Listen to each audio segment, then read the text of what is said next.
Bon, alors bonjour et bonne année à tous, comme Rachel a dit.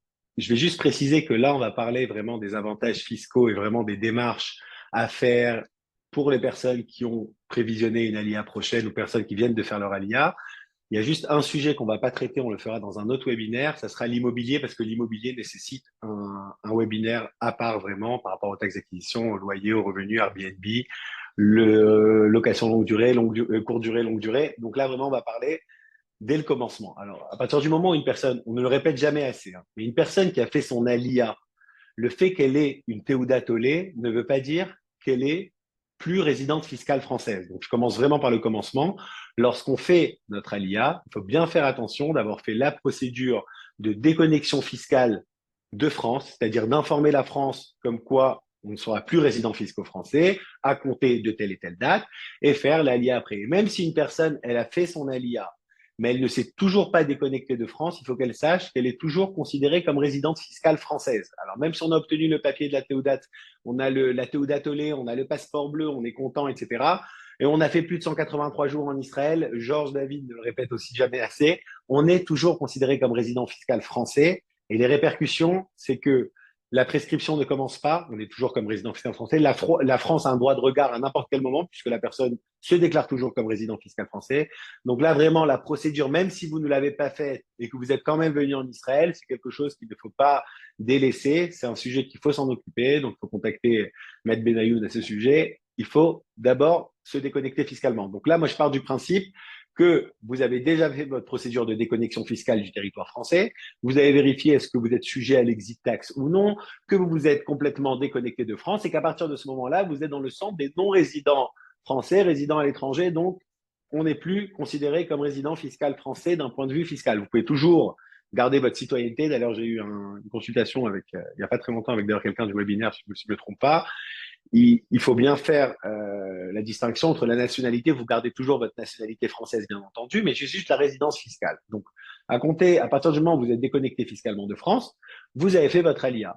Quand vous faites votre ALIA, vous allez recevoir une Teuda Tollé. Sur la Teuda Tollé, il y a deux dates. Il y a une date qui est écrite où est mentionné Tarikh Anpakat à Teuda Tollé, c'est-à-dire la date à partir de laquelle ils vous ont émis votre Teuda Tollé, ils vous ont imprimé votre Teuda Tollé. Et il y a la date qui est Tarikh Kabbalat Mahamad. Tarikh Kabbalat Mahamad, c'est la date à partir de laquelle vous avez le statut de résident de Olé Khadash. Mais maintenant, je précise que d'un point de vue fiscal, Olé Khadash ou résident fiscal israélien, c'est exactement la même chose. À l'époque, dans le code des impôts, c'était écrit, c'était la même chose. Un Olé Khadash, c'était un Toshav Israël Larishona, c'est-à-dire c'est un résident fiscal israélien pour la première fois.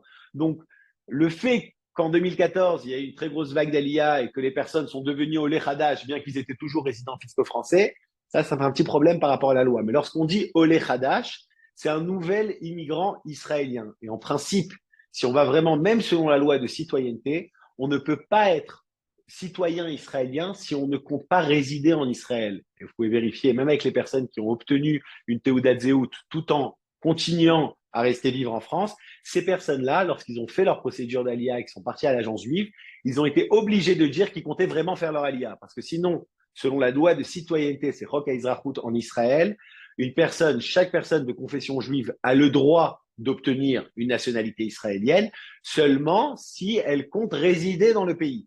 Les gens oublient la fin de la loi. Si elle compte résider, donc c'est-à-dire que si vous allez maintenant à l'agence juive ou au Misrad Apnim en Israël et vous allez leur dire voilà, je veux devenir résident, je veux devenir Olé Khadash, mais je compte toujours rester vivre en France, eh ben, le Misrad Apnim peut très bien refuser de vous donner la nationalité. Donc tout ça pour vous dire que lorsque je dis Olé Khadash, encore une fois, c'est quelqu'un qui compte vraiment s'installer. Et aujourd'hui, contrairement au passé, de faire des petits jeux en restant en France tout en ayant la nationalité, ça sert plus à grand chose par rapport aux banques. Il y a l'échange d'informations en Israël qui est complètement appliqué. Il y a l'échange d'informations automatique entre les pays. Il n'y a aucune banque aujourd'hui qui va accepter de vous prendre sans que vous mentionnez votre numéro fiscal français. Donc, aujourd'hui, ce qui se faisait avant ne se fait plus aujourd'hui, surtout par rapport à l'échange d'informations. Donc, Oleh Hadash, c'est une personne qui vient en Israël pour la première fois. Souvent, lorsque vous devenez Oleh Hadash, la première chose que vous demandez dès que vous arrivez, c'est je veux recevoir un certificat de résidence fiscale israélien parce que la caisse retraite me le demande ou qui que ce soit. Sachez quand même que la première année, et là on va en parler aussi, la première année, c'est une année vraiment de tests, d'essais et que Israël vérifie aussi est-ce que vous êtes là ou non si jamais vous avez besoin d'obtenir un certificat de l'administration fiscale. Donc la première année, vous avez la possibilité de que ce soit considéré comme une année d'essai.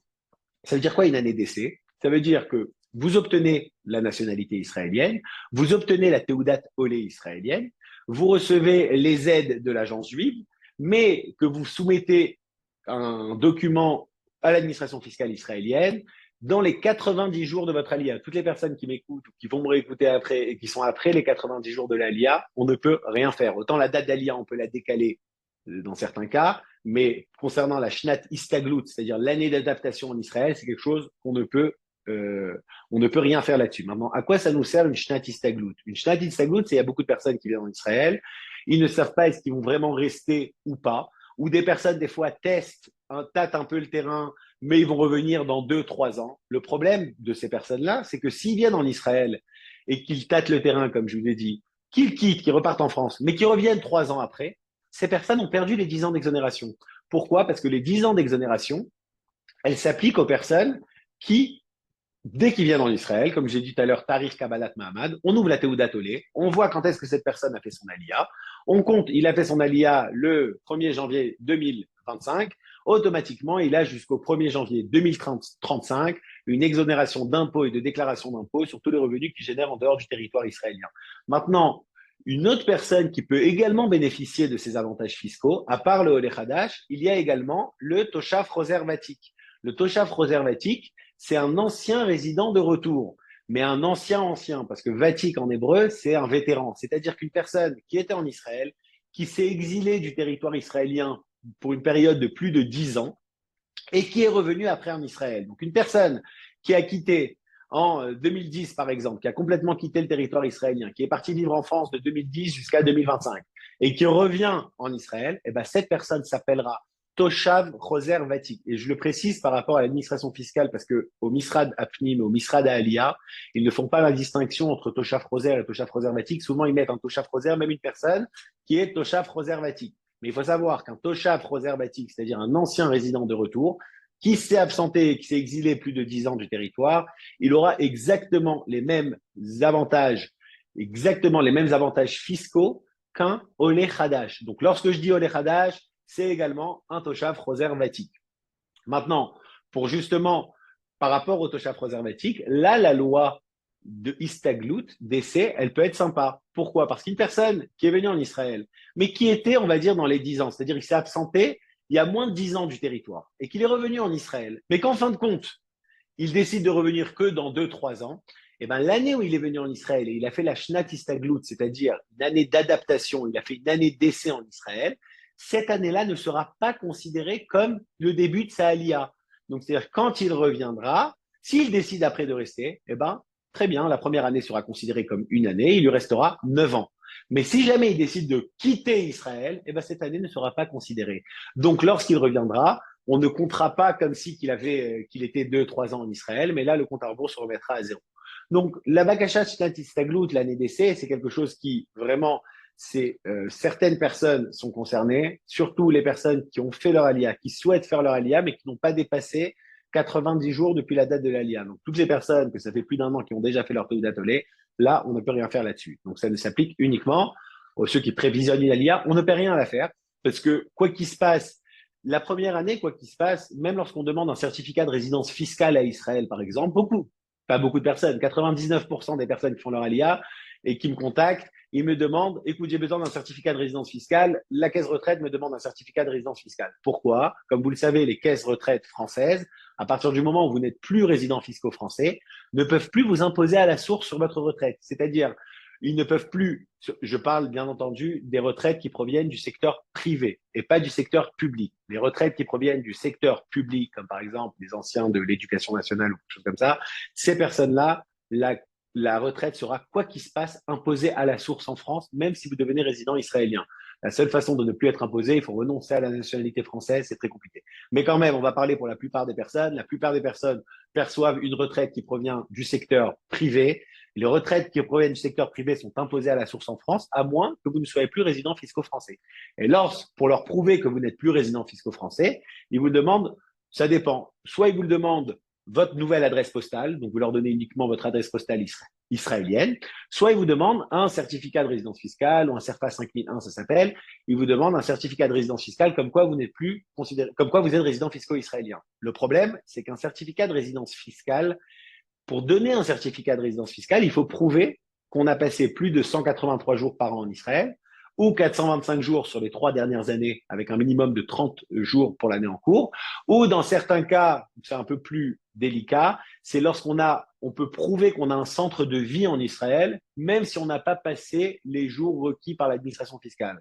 Donc ça, je fais juste une petite parenthèse, c'est toujours bien de le rappeler. Un résident fiscal israélien, c'est quelqu'un qui passe soit 183 jours par an, soit 425 jours sur 3 ans avec un minimum de 30 jours dans l'année en cours, ou soit une personne, ça s'appelle le critère subjectif, le critère objectif, pardon, là c'est est-ce que la personne a son centre de vie en Israël ou non.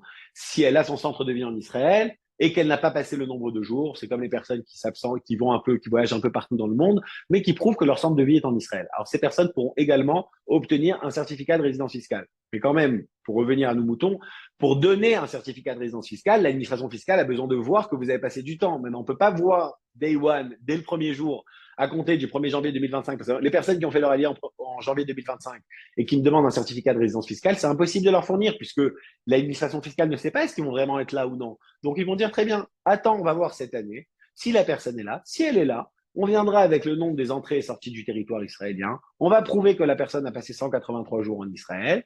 Et là, on lui donnera un certificat de résidence fiscale. Mais ne vous inquiétez pas, même si la caisse retraite continue à vous percevoir à la source, alors qu'en 2025, vous êtes devenu résident fiscal israélien, vous vous êtes déconnecté de France, mais que la caisse retraite continue à vous imposer à la source, il faut savoir que la caisse retraite n'impose pas, mais retient à la source. Et quand vous serez en mesure de prouver que depuis 2025, vous étiez considéré comme résident fiscal israélien, là, la caisse retraite vous remboursera les impôts qui ont été retenus à la source. Donc, juste pour fermer ce sujet, après si jamais il y a des questions, je répondrai et je passerai au sujet suivant. Pour revenir, l'ALIA, c'est à partir du moment où c'est déconnecté de France. On s'en fiche qu'on soit venu en Israël ou non. Pour l'instant, il faut d'abord se déconnecter fiscalement de France. Quand vous êtes venu en Israël, vous avez la possibilité de faire une année d'adaptation. C'est seulement dans les 90 jours qui suivent l'ALIA. Un Toshav Roserbatik, c'est un ancien résident de retour. Il a exactement les mêmes avantages fiscaux qu'un Oleh Hadash, c'est-à-dire qui pourra bénéficier des 10 ans d'exonération, que je vais détailler un peu plus en détail après. Et concernant les caisses retraites et tout ce qui est certificat de résidence fiscale, l'administration fiscale israélienne a besoin de voir que vous avez sur quoi vous baser pour demander une résidence fiscale. Donc, il faut attendre. Soyez patient, attendez que la première année se finisse, même si la demande, de toute façon, en France, c'est la même chose. La France ne donnera pas un certificat de résidence fiscale pour une personne qui vient d'arriver. On a besoin de voir est-ce que la personne est là ou non. Donc, à partir du moment où on voit que la personne est là, donc pour toutes les personnes qui viennent à partir de 2025, c'est seulement l'année prochaine qu'ils pourront demander leur certificat de résidence fiscale sur l'année 2025. C'est toujours l'année d'après qu'on demande sur l'année précédente. Donc, pour finir, un Oleh Hadash, c'est un Toshav Israël Larishona, c'est un résident fiscal israélien pour la première fois, ou un Toshav Préservatique qui peut faire sa Shnat Istaglout. Est-ce qu'il y a des questions là-dessus déjà? Ça, c'est vraiment clali général concernant les résidences fiscales. La résidence fiscale, non, il n'y a pas de questions, je continue. Il n'y a pas de questions, non. Très bien. Donc, une fois qu'on est considéré comme résident fiscal israélien, l'exonération, l'avantage le plus connu qu'il y a, c'est l'avantage des 10 ans d'exonération. Maintenant, les 10 ans d'exonération, le fisc israélien n'en parle pas énormément, ça prête souvent à confusion. Est-ce qu'on est exonéré en Israël dans tous les cas? Moi, j'ai parlé personnellement avec des experts comptables en France, des fiscalistes français qui ne maîtrisaient pas du tout ce sujet. Et en Israël, par rapport à Israël, ça peut être très problématique. Parce qu'Israël, on est exonéré de 10 ans d'exonération jusqu'en 2026. Jusqu'au 1er janvier 2026, on est exonéré d'impôts et de déclarations d'impôts. C'est-à-dire que là, pour l'instant, dans tous les cas, on est en 2025, donc on parle de ce qui nous concerne. Après, je vais quand même rajouter un petit mot pour les personnes qui viendront à partir de 2026. Il y a peut-être des personnes qui nous écoutent, qui nous écouteront, qui comptent faire leur allié à compter du 1er janvier 2026. Mais pour l'instant, on va parler pour les personnes qui viennent à partir de, par exemple, maintenant, 1er janvier 2025. Voilà, c'est une date qui est tout ronde. C'était il n'y a pas longtemps, donc on peut s'identifier à celle-là. 1er janvier 2025, on est exonéré pendant 10 ans d'impôts et de déclarations d'impôts sur tous les revenus qui ont été perçus, qu'on a générés en dehors du territoire israélien. C'est-à-dire que si vous faites une activité, vous êtes dans vos 10 ans d'exonération, mais que vous avez à la maison, vous savez bien faire des gâteaux et que vous vendez des gâteaux à vos voisines en Israël, cette activité, que vous soyez Olé Hadash ou pas Olé Hadash, ça ne change rien, cette activité sera imposée en Israël. Vous pourrez bénéficier de Nekudot Zikouï, c'est-à-dire c'est des points d'abattement fiscaux pendant les 4 premières années. C'est à peu près 200 et quelques shekels par mois en moins d'impôts, mais c'est pas du tout ça les 10 ans d'exonération. Les 10 ans d'exonération ne s'appliquent pas pour une activité qui est générée depuis Israël. Donc, qu'est-ce qui est une activité qui n'est pas générée depuis en Israël? C'est pour ça que là, il faut être vraiment sûr de ce qu'on dit et de ce qu'on fait, parce que le fisc israélien, s'il pense que votre activité est générée depuis Israël et que vous n'êtes pas préparé là-dessus, à 80% des cas, c'est ça qu'on dit dans les statistiques aux impôts, à 80%, c'est eux qui gagnent, c'est eux qui ont raison, vous pouvez faire appel jusqu'à demain, ça ne servira à rien. Donc, il faut vraiment pouvoir prouver que votre activité est générée depuis là. Quand on dit n'est pas générée depuis Israël, quand on dit n'est pas générée depuis en Israël, normalement, selon la loi, c'est-à-dire même avoir un téléphone avec lequel vous parlez depuis Israël, c'est considéré comme une activité qui est générée depuis Israël. Il y a beaucoup de personnes qui peuvent se demander, OK, mais comment ils vont savoir? Je rentre pas dans le détail. Moi, je vous donne la loi. Après, vous faites ce que bon vous semble. Mais une activité qui est générée depuis Israël et que le fisc peut le prouver que ça a été fait depuis ici. Mais Israël va prendre comme preuve la plus connue, c'est le nombre de jours. Il y a quelques années, les impôts, ils ont dit, on va plus se casser la tête. Nous, on va faire Mifran Hayamim. Mifran Hayamim, c'est le test du nombre de jours. On va voir combien de jours vous passez en Israël. On va prendre vos entrées et sorties. C'est en un clic au ministère de l'Intérieur et vous l'imprime. On voit les entrées et sorties du territoire. Une personne qui génère des gros revenus tous les mois et qu'on voit qu'il était 11 mois sur 12 en Israël, les impôts vont commencer à se poser des questions. Prouve-moi vraiment que tu n'as pas besoin de travailler depuis Israël pour générer ces revenus, parce que ça paraît bizarre. C'est pour ça que lorsqu'on dit cette loi des 10 ans, ça a été appelé Chok Leidou d'Aliyah, c'était une loi qui encourageait la Aliyah, mais paradoxalement, qui encourageait les gens aussi à voyager en dehors d'Israël le maximum du temps, puisqu'ils devaient continuer à gérer leur affaire en France pour pouvoir être exonérés sur les revenus. Maintenant, il y a des revenus qu'on n'a pas besoin de travailler là-dessus, par exemple des dividendes. Une personne qui a une activité en France, qui avait une activité en France, et c'est pour ça que je précise qu'il y avait une activité, parce que même si vous n'aviez pas une activité à l'époque, et comme demain vous ouvrez une nouvelle activité, vous êtes au Lechadash, vous décidez d'ouvrir une activité en France.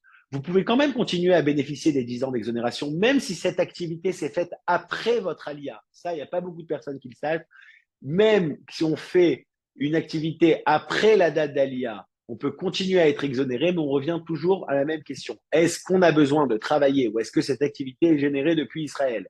Si c'est généré depuis Israël, quoi qu'il se passe, que cette activité ait lieu avant ou après, vous serez imposé. Mais une personne, par exemple, qui avait une société en France, qui avait l'habitude de distribuer des dividendes, on sait que les dividendes, en France, il n'y a pas la CSG, CRDS lorsque vous êtes résident étranger. Donc, la France ne vous impose uniquement 12,8% d'impôt.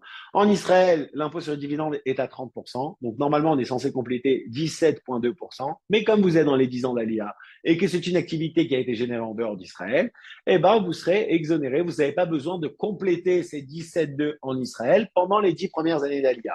Petite parenthèse, les 10 premières années d'ALIA se comptent à partir du jour. Là, je vous ai pris une date qui était vraiment simple, c'est le 1er janvier, mais disons que vous êtes venu le 1er juillet 2024. Le 1er juillet, vous avez jusqu'au 1er juillet 2034. On n'arrondit pas. C'est vraiment jusqu'au jour. Et à compter du 1er juillet 2034, vous serez considéré comme contribuable israélien qui doit également déclarer ses revenus en dehors d'Israël. Donc, lorsqu'on dit à compter du jour, c'est mamash, c'est vraiment le jour qui est inscrit sur votre Teudat Olé, c'est Tarir Kabbalat Mahamad, c'est la date à partir de laquelle vous avez reçu votre statut de résident fiscal israélien pour la première fois et qui peut bénéficier de ces 10 ans d'exonération. Donc, pour revenir aux dividendes, j'ai donné l'exemple des dividendes, mais même dans les dividendes, c'est complexe parce que si par exemple, vous n'avez pas l'habitude de vous distribuer des dividendes et que vous avez l'habitude de vous prendre un salaire en France, vous avez une société en France, vous prenez un salaire.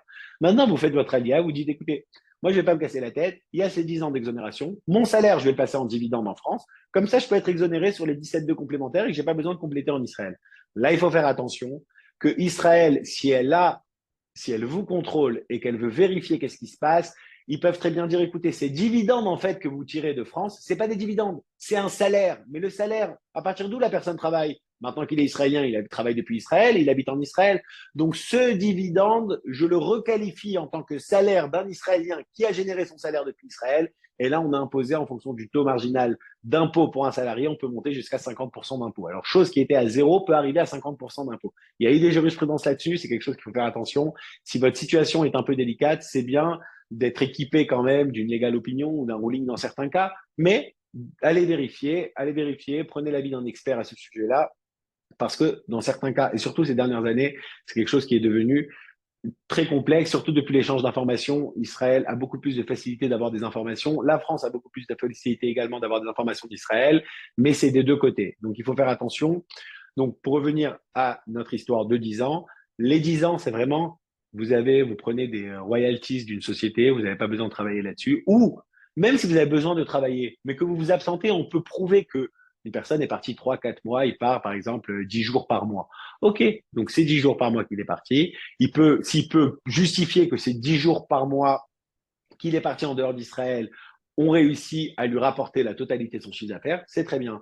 Mais maintenant, si c'est un peu ambigu, on va dire que son travail en Israël ne consiste qu'à un travail administratif ou un travail de secrétariat, alors on recommande dans la plupart des cas de ne pas rentrer dans une prise de tête avec les impôts et de monter une petite structure en Israël, mais c'est une structure qui dans tous les cas ne sera pas imposée, qui facture le travail administratif qui est fait depuis Israël, parce qu'on ne pas de dire à Israël, écoutez, moi je ne fais rien depuis Israël. Israël va vous dire, écoutez, c'est pas possible. Alors pourquoi tu as pris un petit bureau? Alors pourquoi tu as pris une autre ligne téléphonique pour ton bureau? Alors pourquoi tu as employé quelqu'un?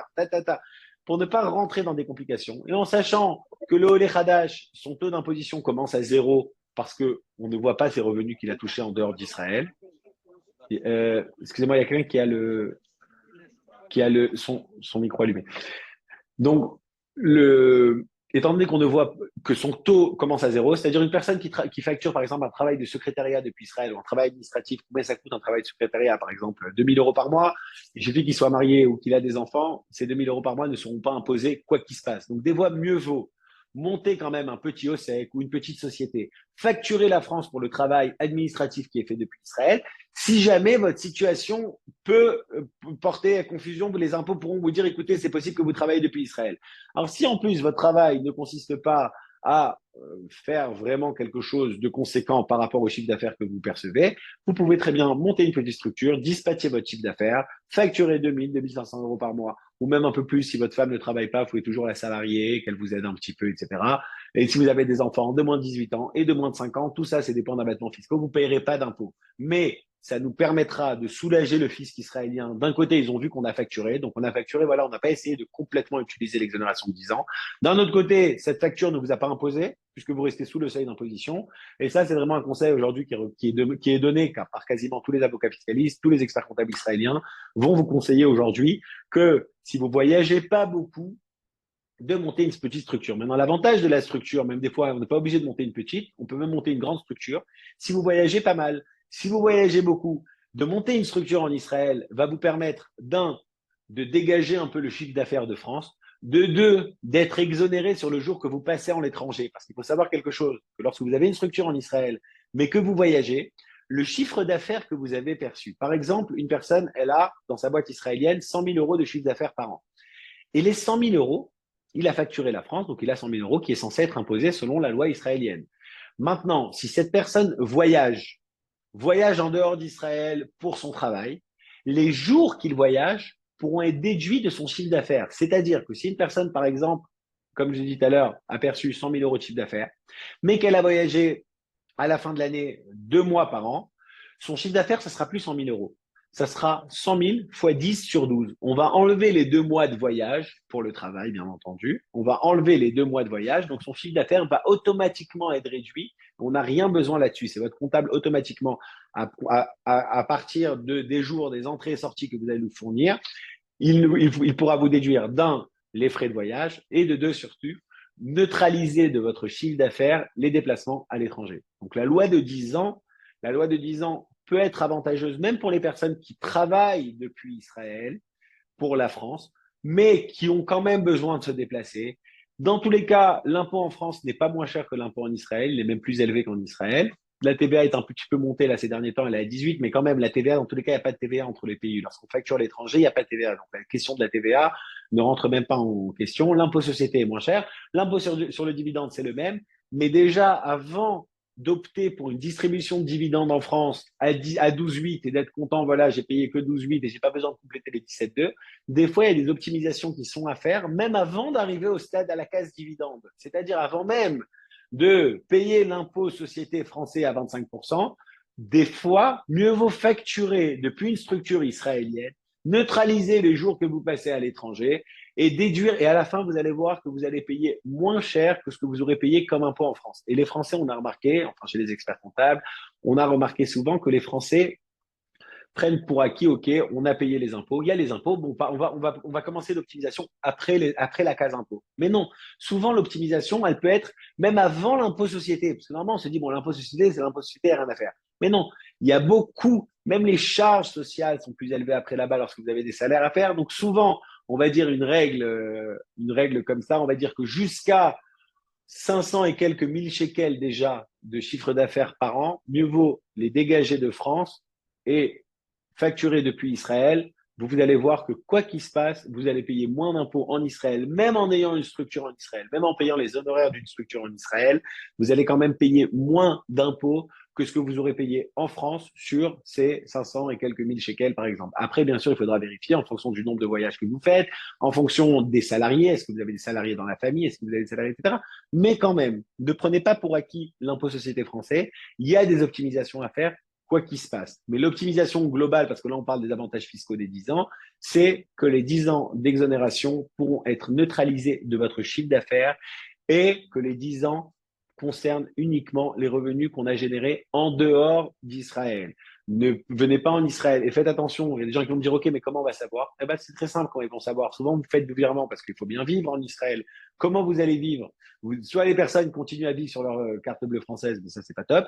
Soit ils vont se faire un virement en Israël. Mais les virements en Israël qui ne sont pas déclarés, un jour, la banque va se réveiller. On sait à quel point la banque est très dure, depuis, très méfiante surtout, on va dire, depuis l'échange d'informations. Les banques préfèrent ne pas prendre de risques. Les banques sont beaucoup plus peureuses, entre guillemets, que l'administration fiscale. Donc, les banques, à un moment, ils vont voir qu'une personne continue à facturer régulièrement la France. Ils vont vous demander, première chose, provenance des fonds. Ça, vous pourrez l'expliquer puisque vous avez une société à l'étranger. Mais la deuxième chose, est-ce que cet argent a été déclaré en Israël? Mais là, vous allez dire, maintenant, je suis dans les 10 ans. Ils vont dire, très bien, alors donne-moi une attestation de ton expert comptable que cet argent n'a pas besoin d'être déclaré. Et là, un expert comptable, en principe, lorsqu'il va faire une attestation, il va quand même un petit peu avoir peur de vous fournir une attestation d'expert comptable comme quoi cet argent n'est pas généré depuis Israël, parce qu'il ne peut pas le savoir. Donc, c'est bien de bien solidifier ces revenus qui viennent de l'étranger, de vérifier combien de temps vous passez en dehors d'Israël, de voir est-ce que les 10 ans s'appliquent pour vous, mais les 10 ans, concernant les revenus actifs et revenus commerciaux, c'est comme ça qu'on appelle ça en Israël, ces revenus-là, ça peut être sujet à problème très souvent. Donc, c'est bien que lorsque vous avez des revenus d'activité commerciale, de bien faire attention. Avant que je passe au passif, Rachel, il y a une question parce que je te vois enlever ton micro, non? Oui, oui, il y a Ok. une question. Donc, les placements bancaires dans une banque israélienne, C'est la c'est... suite, c'est la suite. Ok. Ah, ok, Ça, c'est pour ça que j'ai précisé revenu passif. ok, ok. Ok, très bien. Très bonne question. Donc là, c'est pour ça que j'ai précisé revenus actifs commerciaux. Et là, je passe aux revenus passifs. Alors, c'est quoi les revenus passifs? Premier revenu passif connu, c'est une retraite. Une retraite, c'est quoi la retraite? C'est justement quand on a arrêté de travailler. Donc, personne ne va vous dire vous avez travaillé pour ces revenus. Les retraites, c'est quand on a arrêté de travailler. Donc, un revenu passif standard, c'est une retraite que vous percevez de France. Vous la prenez en Israël. En France, vous n'êtes pas imposé parce que je vous ai dit, vous êtes dans les 10 ans d'exonération. Vous êtes pas parce que vous êtes dans les 10 ans. En France, vous n'êtes pas imposé parce que vous n'êtes plus résident fiscal français. En Israël, vous n'êtes pas imposé parce que vous êtes dans les 10 ans d'exonération. Donc, la retraite, c'est un revenu passif, c'est quelque chose de très simple à prouver. On reçoit une retraite, on n'a pas besoin de compléter, de se casser la tête. Deuxième revenu passif, et là, c'est la question Rachel, c'est les placements financiers. Tout ce qui est placement financier. Maintenant, il faut faire attention, il faut bien distinguer entre les placements financiers et les placements de crypto-monnaies et Bitcoin et tout ça. Ça, c'est différent aussi. On va parler pour l'instant des placements financiers. Les placements financiers, c'est vous investissez dans une action. Alors, déjà dans le pays d'où vient le placement. Alors, on va prendre deux exemples qui sont, à mon avis, qui vont toucher la plupart des personnes. On va prendre trois exemples. On a la France, on a la Suisse, on a le Luxembourg. La France, c'est le pays d'où vous venez, vous avez vos placements. Pour que la France arrête de vous prendre à la source ces revenus-là, il faut que vous informez votre établissement bancaire que vous avez changé de domicile. Souvent, les personnes informent l'administration fiscale, mais n'informent pas la banque. Et la banque vous considère toujours comme résident français, donc vous impose à la source. Il faut informer aussi la banque que vous avez changé d'adresse. Et la banque, étant donné que vous n'êtes plus résident fiscal français, ne vous imposera plus de la même façon. Maintenant, on va prendre l'exemple d'une personne française qui a fait son allié en Israël et qui a ouvert un compte en Suisse. La Suisse ne vous imposera pas la source parce que vous n'êtes pas résident suisse. La France n'a plus aucun rapport avec ce placement. Et Israël, pendant les 10 ans d'exonération, vous n'avez pas besoin de payer des impôts en Israël sur ces placements financiers. Pas parce que c'est en Suisse, parce que c'est un placement étranger. Il faut savoir que lorsque vous investissez, même depuis une banque israélienne, j'ai dit la Suisse parce que c'est quelque chose que beaucoup de personnes le font par rapport à la gestion. Mais à part ça, ça ne change rien par rapport à l'imposition. Même si vous ouvrez dans un compte en Israël, vous ouvrez un compte à la banque Leumi. La banque Leumi a investi, vous avez investi via le banquier une action. On va voir quelle est cette action. Si c'est une action étrangère, comme Google, Facebook ou quoi que ce soit, la banque, vous allez voir dans le TOFES, dans le document qui s'appelle 867, c'est un document qui vous fournit une fois par an seulement à la fin de l'année, pas à la fin de l'année, 2, 3 mois après la fin de l'année. Ils vous fournissent un document qui résume tous les intérêts qui ont été pris. Vous allez voir que si une personne est dans les 10 ans d'exonération, la banque a mis à jour sa Théodat Tollé dans le système bancaire, dans le logiciel de la banque, et pendant les 10 premières années, automatiquement, la banque ne vous imposera pas à la source sur ses placements. Par contre, si c'est sur une action israélienne, dans la même banque, avec le même gestionnaire, avec le même banquier, en fin de compte, il va vous dire, écoutez, Teva, ces dernières années, elle n'a fait que monter. Investissez sur Teva, ça vaut plus le coup que Google. Il faut faire attention, parce que comme c'est une action israélienne, là, on revient à l'histoire de 10 ans. Tout à l'heure, je vous ai expliqué que les 10 ans d'exonération ne concernent que le revenu qu'on a généré en dehors d'Israël. Une action israélienne, c'est considéré un revenu qu'on génère depuis Israël, puisque c'est une action israélienne. Et là, cette action, même si vous êtes dans les 10 ans d'exonération, vous sera imposé 25%, au maximum 25%. C'est quelque chose qu'il faut savoir, ça aussi, parce que des fois, on peut aussi réduire. Si jamais vous n'avez pas d'autres revenus à côté, on peut utiliser les taux d'impôt marginal. Je rentre pas dans ça. Vérifiez quand même. C'est toujours bon de vérifier avec votre expert comptable, votre avocat ou quelqu'un qui comprend un petit peu ça, parce que il y a beaucoup d'optimisation à faire là-dessus. Mais, quoi qu'il se passe, la banque vous imposera à la source puisque c'est une action israélienne. Maintenant, sur les pics de notes, sur les dépôts, si vous déposez dans la première année d'ALIA, si je ne me trompe pas, c'est dans les 6 premiers mois d'ALIA, si vous déposez, que vous ne touchez pas à cet argent et que c'est une devise étrangère, vous pouvez avoir 20 ans d'exonération sur les intérêts. Et ça, c'est vraiment quelque chose de spécifique. Il faut prouver que c'est de l'argent qu'on n'a pas eu depuis Israël, que c'est de l'argent qu'on a fait monter en Israël, qu'on n'a pas touché pendant 20 ans. Bon, ça ne concerne pas beaucoup de personnes. Mais pour revenir au placement financier, les actions, c'est le placement financier le plus connu. Action israélienne, vous êtes imposé à 25%. Action étrangère, vous n'êtes pas imposé. Donc faites attention lorsque vous vérifiez la rentabilité. Si vous asseyez en fait de votre banquier qui va vous dire, écoutez, Teva, elle a sorti un nouveau médicament et ça a fait monter l'action. Regardez, l'année dernière, c'est 6%, elle a eu de hausse. Mais c'est 6%, enlevez 25%. Parce que vous êtes comme tout Israélien. Et là, vous serez imposé à 25% sur cette plus-value qui a été faite. Tandis que sur une autre action, vous ne serez pas imposé à 25% d'impôt à la source. Donc c'est pour ça qu'il faut faire attention aussi quelle est la nature du placement financier. Donc pourquoi c'est imposé seulement à 25%? Parce que c'est considéré un revenu passif. Qu'est-ce qu'on a encore comme revenu passif? Vous vendez un appartement. Un appartement, ça s'appelle un revenu passif. Un appartement comme il est en Israël, vous serez imposé en fonction de la loi israélienne. Je ne veux pas rentrer exprès dans l'appartement, ne me posez pas de questions là-dessus là maintenant, on fera ça dans un autre webinaire. Parce que c'est vraiment, on va pas en finir. Maintenant, comme revenu passif, on a aussi les retraites. Les retraites, pendant les 10 premières années, je vous ai dit, on est exonéré. Après 10 ans, vous avez deux possibilités d'imposition. Soit, comme c'est une retraite qui vient de l'étranger, qui n'a pas été gagnée en Israël, donc Israël vous bénéficiez d'un abattement de 35%. C'est-à-dire que votre retraite, disons qu'elle est de 100 000 euros. Je sais que c'est beaucoup 100 000 euros de retraite. À chaque fois, on me fait des remarques là-dessus. Mais je prends cet exemple parce que c'est un chiffre rond. 100 000 euros de retraite, c'est pas 100 000 euros de retraite si elle vient de l'étranger, c'est 100 000 moins 35%. C'est-à-dire 35% de 100 000, c'est 35 000. Donc en fait, votre retraite, c'est plus 100 000, c'est 65 000 euros qui sera imposable seulement. Donc automatiquement, ça nous fait chuter des paliers d'imposition. Donc la retraite israélienne, elle a 35%, la retraite étrangère, pardon, elle a 35% d'abattement après les 10 ans. Ou la deuxième possibilité, c'est d'être imposé comme ce qu'on aurait été imposé en France. En principe, ça ne concerne pas beaucoup de personnes, à moins soit des personnes qui gagnent vraiment beaucoup, beaucoup, beaucoup d'argent sur la retraite.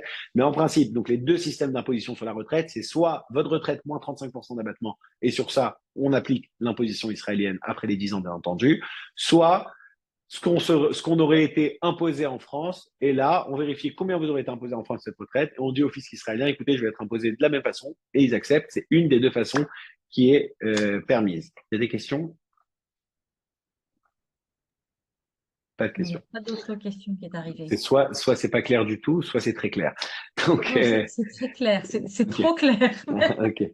Ok, merci. Donc, on va continuer. Tout à l'heure, je vous ai parlé des placements financiers. Il faut faire attention, c'est à la mode ces derniers temps. Les crypto-monnaies, les bitcoins, l'Ethereum, etc. Il faut savoir qu'en Israël, lorsque vous avez une monnaie, là, je vais vous parler vraiment de la loi israélienne. Après, je vais passer au Lechadash. La loi israélienne, lorsque vous investissez dans les crypto-monnaies, même une conversion d'une monnaie, vous avez du bitcoin, vous l'avez converti en Ethereum, mais vous l'avez toujours laissé en crypto, la conversion, c'est considéré un Iroa mass. C'est un événement qui est fiscal, qui est imposable. Même si vous le faites passer en stablecoin, vous le mettez dans une monnaie du SDT sur du dollar que vous ne touchez pas, c'est considéré une conversion. Et donc, la conversion est considérée une vente.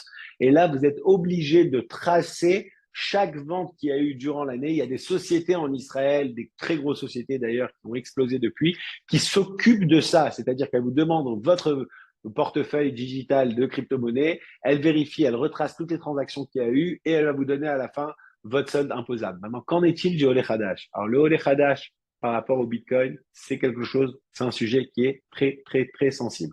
Avant le 7 octobre, quelques jours avant, Bezalel Smotrich, c'est le ministre des Finances israélien, il a voulu faire passer une loi très simple. Il a dit, écoutez, pour les Oleh Hadash, on va plus se casser la tête. D'ailleurs, même pour les autres choses, il a dit, tous les revenus qu'on a générés avant la Alia, ils sont exonérés. Tout ce qu'on a à partir du jour de la Alia, dès maintenant, c'est imposé. Donc, même une personne qui va ouvrir une société après sa date d'Alia, même celles-là, elles sont imposées.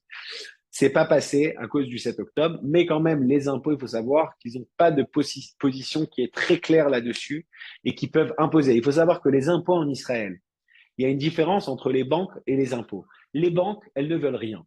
Elles font très attention parce qu'on a le système du blanchiment d'argent, l'OCDE sur leur tête. Ils ont très peur. Il y a eu des banquières de la banque Leumi qui sont entrés en prison en ayant, entre guillemets, coopéré avec des citoyens américains et qui n'ont pas respecté les règles de la FATCA. La FATCA, ça correspond au CRS. La FATCA, c'est Foreign Account Tax Compliant Act.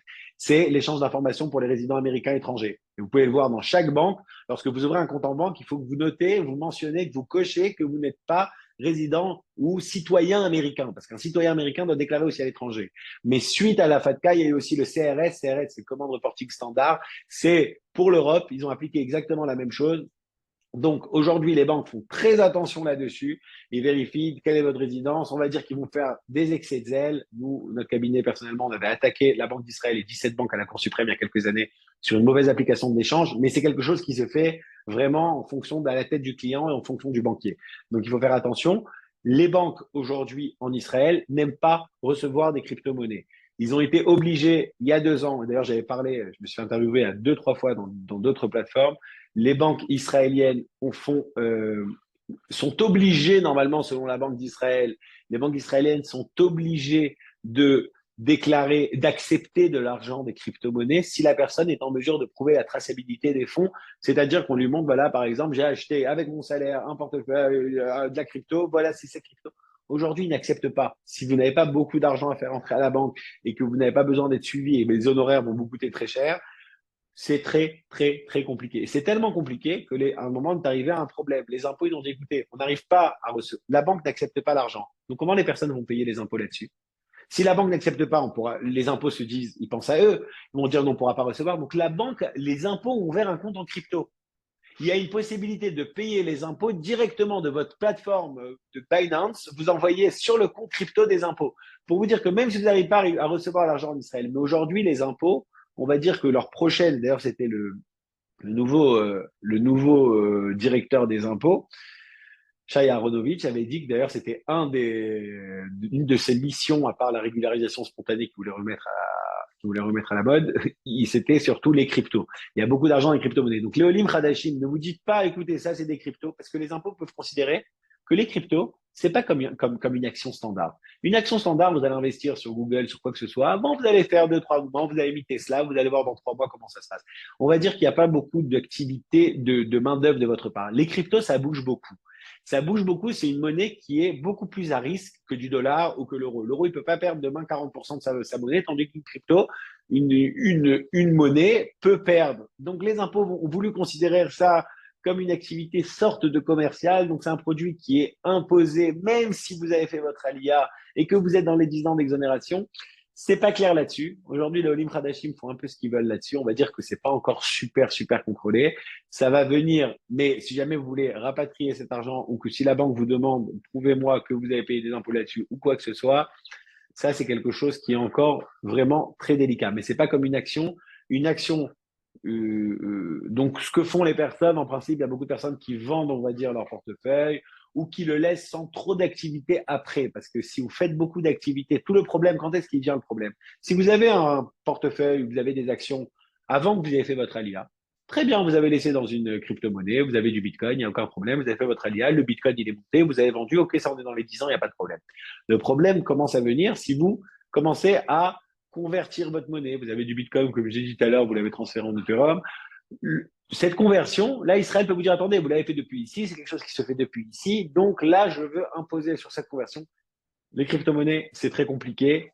On va dire que les Olim Hadashim peuvent encore un petit peu s'en sortir, mais d'en faire son activité, d'être tranquille. Moi, je connais des personnes, personnellement, qui ont accepté de payer les 25% aux impôts, juste pour être tranquille, pour ne pas qu'un jour ils reviennent et vont vous dire, parce que c'est vraiment, moi j'ai vu l'échange à la Knesset à ce sujet, ils ont vraiment, c'est mauvaise foi de leur part, mais ils ont voulu considérer ça comme un vrai actif et pas un actif financier, etc. Donc c'est compliqué.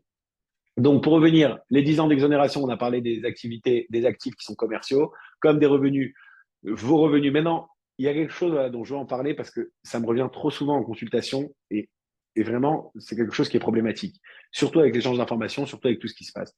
Il y a beaucoup de personnes qui viennent en Israël. Ils me disent, OK, ça, j'ai facturé quand j'étais en France. Je dis, OK, très bien. Comment tu as facturé? Il m'a dit, OK, j'ai fait ma facture avec mon nom, monsieur Pierre, je sais pas quoi. Il a noté, il a facturé, comme quoi, il m'a dit, j'ai facturé ça pendant mon déplacement en France. Mais s'il a facturé en tant qu'Israélien et que cette facture rentre nulle part en France, la première question que je demande toujours, c'est, OK, tu as facturé ton client quand tu étais en France. Très bien, on est dans les 10 ans d'exonération, il n'y a aucun problème. Mais donc, si tu as facturé ton client, normalement, ton client a besoin de cette facture que tu lui as donnée. Dans la plupart des cas, il n'a pas fait rentrer cette facture en France, puisque c'est quelque chose qu'il a fait depuis la France. Donc, en Israël, ça n'existe pas une facture personnelle. Il y a le Osek Bourché, il y a le Osek Patour, c'est des structures, il faut s'établir, se structurer en tant que Osek Patour ou en tant que Osek Bourché. Mais de se facturer en tant que, voilà, Nathaniel Cohen, moi demain, je vais me facturer, j'ai fait un papier, j'ai fait un papier Word, ça marche pas. Parce que ce papier ne rentre ni comme facture française, ni comme facture parce que d'un côté, en France, vous avez donné cette facture. D'un autre côté, en Israël, vous n'avez pas fait de rentrer cette facture, mais vous n'avez pas fait de rentrer non plus en France cette facture. Donc, c'est très compliqué, ce genre de facture, quand c'est des factures récurrentes comme ça, qui n'apparaissent ni en France, ni en Israël, c'est problématique. Je vous dis, c'est très problématique, surtout, moi, j'ai eu récemment un cas où une personne a vendu sa société, mais qui se facturait régulièrement depuis en tant qu'Israélien, mais sur le sol français, en ne déclarant ça nulle part, mieux vaut des fois le déclarer en Israël en tant que patour, c'est-à-dire en tant qu'exonéré, mieux vaut le déclarer en Israël que de le déclarer en tant que nulle part. Parce que ça, un jour, ça peut se retourner contre vous. J'ai assisté malheureusement à pas mal de complications des impôts là-dessus. Maintenant, tout à l'heure, je vous ai dit, les 10 ans d'exonération, ça se compte à partir du jour. Pourquoi je vous ai parlé du 1er janvier 2026? On va voir s'ils n'ont pas repoussé encore, aux dernières nouvelles, ils n'avaient pas repoussé. Donc, le 1er janvier 2026, c'est quoi? Toutes les personnes qui font leur alia à compter du 1er janvier 2026 seront obligées de déclarer à Israël les revenus qu'il a en France. Il ne sera pas imposé, il continuera à être exonéré d'impôts sur ces revenus qui ont été générés en dehors d'Israël, mais il sera obligé de déclarer, c'est-à-dire, ça les comptables vont être contents, ils seront obligés de faire une déclaration sur leur revenu. On va prendre un revenu tout simple, une personne qui a rien, qui n'a qu'une retraite, eh ben, il devra déclarer, faire un papier, le LF Shoshmot Bechat, c'est le 1301, c'est le document, c'est un petit bilan personnel qu'on doit rendre une fois par an, c'est à partir d'avril-mai comme ça qu'on commence les déclarations pour l'année précédente. On sera obligé de déclarer nos revenus français, même si on est dans les 10 ans. Maintenant, pour une personne qui est retraitée, il n'y a aucun problème, mais pour qui ça commence à devenir problématique, c'est comme j'ai dit tout à l'heure, les personnes qui prennent par exemple des dividendes mais que ces dividendes, c'est nouveau qu'ils prennent des dividendes. À l'époque, ils prenaient des salaires en France. Et là, Israël, à partir du moment où elle aura un droit de regard, Israël va tout simplement piocher. Moi, notre cabinet a vu plusieurs fois des distributions de dividendes énormes en bénéficiant des 10 ans d'exonération. Jusqu'aujourd'hui, il n'y avait aucun problème puisque les impôts n'avaient rien besoin de leur déclarer. Mais à partir du moment où on sera obligé de déclarer ce qu'on a en dehors du territoire aussi à Israël, là, Israël va commencer à fouiner. Et lorsqu'elle fouine, ça sera très compliqué pour une personne de dire, écoutez, j'ai rien fait depuis Israël. J'ai un client qui perçoit vraiment beaucoup d'argent chaque mois et lui, il sait qu'à n'importe quel moment, il y a quelqu'un du fisc qui peut enquêter parce que là, il perd 50% lorsqu'il ne déclare pas. Lui, il sait qu'il ne fait rien. Une fois tous les 40 jours, il quitte le pays, il a fait une égale opinion, il a fait un ruling, il a fait quelque chose là-dessus. Mais lorsqu'on a pris position, qu'on est exonéré et qu'on sera obligé d'en déclarer à Israël, là, Israël pourra piocher. Mais quand je dis à partir du 1er janvier 2026, si vous faites votre alia le 31 décembre 2025, c'est bon.